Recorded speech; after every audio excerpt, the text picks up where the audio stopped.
persidangan dimulai. 2. Para pihak, saksi, ahli, dan atau pihak lain mengenakan pakaian rapi dan sopan. 3.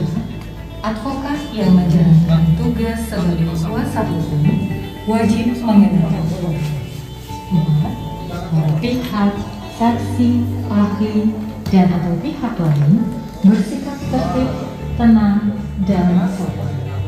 5.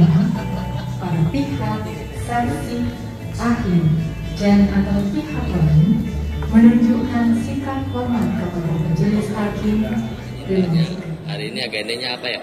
Agendanya hari ini mendengarkan keterangan ahli, 2 orang ahli dan 1 saksi dari perkara 46 dan 50. Jadi kalau dari kami Gerakan Kesehatan Nasional, agenda ahli dan saksinya sudah minggu lalu, perkara 40. Sekarang tinggal perkara 46 dan 50 mendengarkan keterangan ahli dan saksi. Untuk perkara 46 dan 50, apakah sudah ada informasi saksi ahli yang nanti akan bicara? Sampai saat ini kami belum dapat informasi siapa yang akan dihadirkan dalam persidangan. Namun juga kami belum tahu nih, beberapa pandangan mata juga kita belum menemukan ahli-ahli yang kira-kira akan diberikan keterangannya dalam persidangan nanti. Kita lihat saja. Mudah-mudahan bisa mengisi ruang kosong yang kemarin dalam minggu lalu kita hadirkan hari ini. Bagi sebagian orang ini ada yang nggak tahu nih Bung Ari nih. Sebetulnya kenapa sih ini perkara 40, 41, 46, dan 50 ini harus digabungkan gitu? Saya nggak tahu pertimbangan MK ya, tapi kalau kita lihat secara faktual, uji formil Undang-Undang 6 2023 ini kan ada 6 perkara ya. Selain hari ini ada 4 perkara, biasanya sidang Kamis, satu perkara ada lagi, perkara 56 kalau tidak salah. Nah itu juga kenapa dipisah kami tidak tahu gitu ya. Dan kenapa kami digabung, secara logis bisa jadi karena memang uji formil ini kan memang dibatasi waktu. Sehingga pada akhirnya demi efisiensi persidangan barangkali MK berpandangan kita gabung saja dalam konteks persidangannya. Paling yang akan dibedakan itu saat pembuktian ahli. Kayak kemarin minggu lalu kita bersidang ya perkara 40, yang boleh bertanya ya hanya kita mendalami ahli dan saksi. Perkara lain nggak boleh.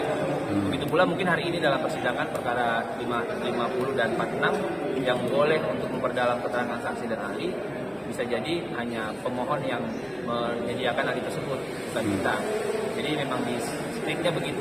Tapi dalam konteks hadir persidangan itu dijadikan satu. Namun kalau ditanya, ada satu perkara yang bisa juga, nah kita nggak tahu tuh pertimbangan MK apa terhadap satu perkara tersebut.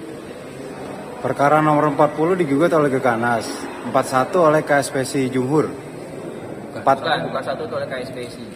41 KSPSI, 46 KSPSI Jumhur, 46 itu KSBSI. KSB, 50 Partai Buruh. Dari Partai Buruh. Dan 56 dari mana? Dari ada belasan federasi ya yang mengajukan permohonan ya. Ada dari KSPSI-nya Jumhur gitu ya, ada juga dari kawan-kawan federasi lainnya ya. KSPSI 92 kalau tidak salah, juga dari kawan-kawan federasi lain lah. Berarti sejauh ini ada 5 lembaga ya yang menggugat Mahkamah Undang-Undang Cipta Kerja. 5 pemohon, 5 perkara ya. Kalau lembaga itu justru banyak, kayak dari Deklarasi itu kan ada 10 federasi kita bekerja. Jadi udah 10 federasi, tambah lagi dari pemohon lain, rasanya bisa mayoritas dari seluruh federasi yang ada di Indonesia mengajukan form.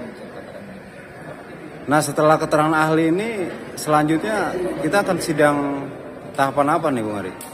Biasanya di tahap berikutnya nanti ketika ahli dari dan saksi dari pemohon itu selesai, maka ahli dan saksi dari pemerintah dan DPR itu mereka akan diberikan kesempatan untuk menyampaikan ahlinya. Setelah mereka selesai, baru kita kesimpulan dan putusan. Semoga memang tidak lebih dari 60 hari ya dalam waktu persidangan ini. Dimulai sejak pemerintah memberikan keterangan. Kalau nggak salah akhir September ya, bisa kita lihat putusannya. Akhir September kita sudah bisa dapatin keputusan, harus putuskan. Oke. Nah yang terakhir nih, Bung Ari, terkait dengan perjuangan kita di JR Undang-Undang Cipta Kerja, ini peluangnya sebetulnya seberapa besar, Bung? Kalau kita itu mendalilkan kan 3 hal ya. Satu, kita nilai pembahasan Undang-Undang 6 di DPR pelimpahan Perpu dari Presiden itu tidak dibahas dalam sidang berikutnya oleh DPR. Yang kedua, kita nilai ada pembangkangan konstitusi karena memang tidak melaksanakan putusan MK 91 2020, di mana putusan MK tersebut kan bilang ada 3 pelanggaran prosedur, di antaranya gitu ya, tidak adanya partisipasi, keterbukaan, adanya metode omnibus law yang dimasukkan, sama satu lagi adanya perubahan naskah. Dan itu diperbaiki harus dengan undang-undang. Perintah MK bilang begitu. Tapi jarang-jarang tuh masih perintah di amarnya. Kalau kalian cek amarnya itu ada perintah, memerintahkan. Nah, 3 pelanggaran prosedur itu diperintahkan MK untuk bikin undang-undang. Jalannya ternyata Pak Presiden dengan pilihannya dia malah menetapkan Perpu, bukan undang-undang.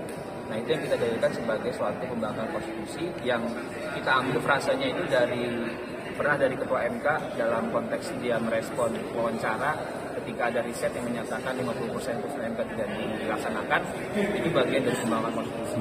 Nah, kita comot istilah tersebut dan kita dalilkan dalam permohonan yang kedua, argumentasi.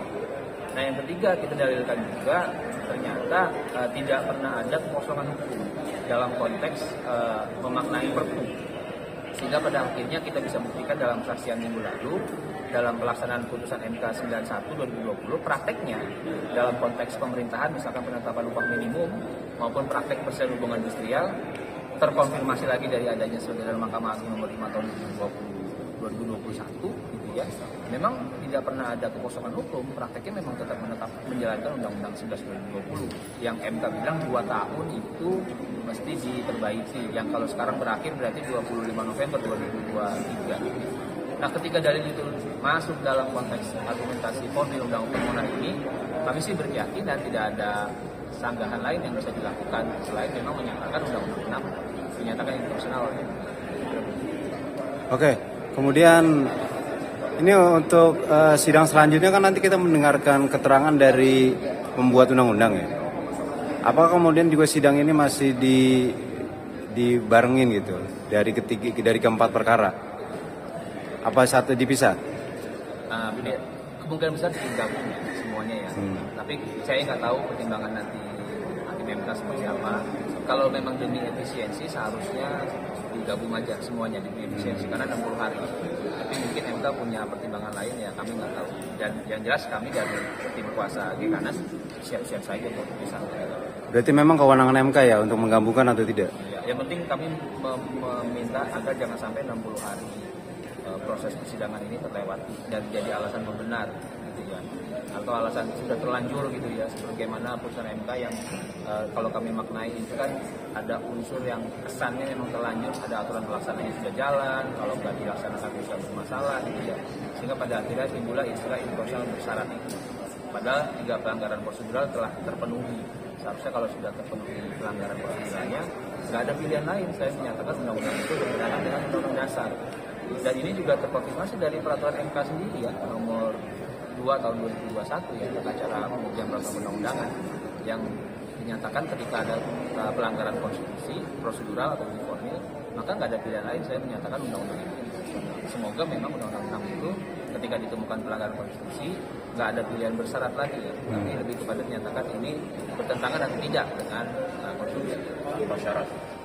Pak Jen, tolong dijawab singkat Pak. Sebetulnya kita ada komunikasi nggak Pak tuh dengan KASBI, kemudian dengan Partai Buruh, kemudian dengan KSPS yang lain tuh terkait dengan gugatan kita nih supaya kita juga punya satu kesolidan gitu, sama-sama menggugat Cipta Kerja.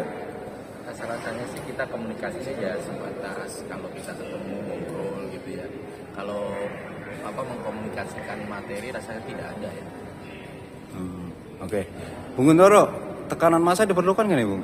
Untuk agar kita bisa menang nih. Bicara tekanan massa, kita ke dalam setiap sidang kita selalu menghadirkan teman-teman pemohon gitu ya, karena kita ada lebih dari 100 orang pekerja aktif gitu ya sebagai pemohon yang di bawah Gekanas gitu ya, khususnya SPKP-SPSI.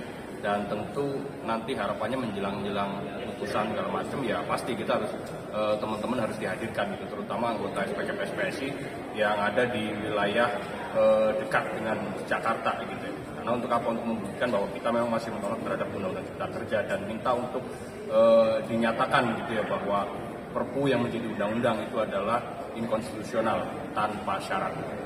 Oke, terima kasih Bung Ari, Bung Jen, Bung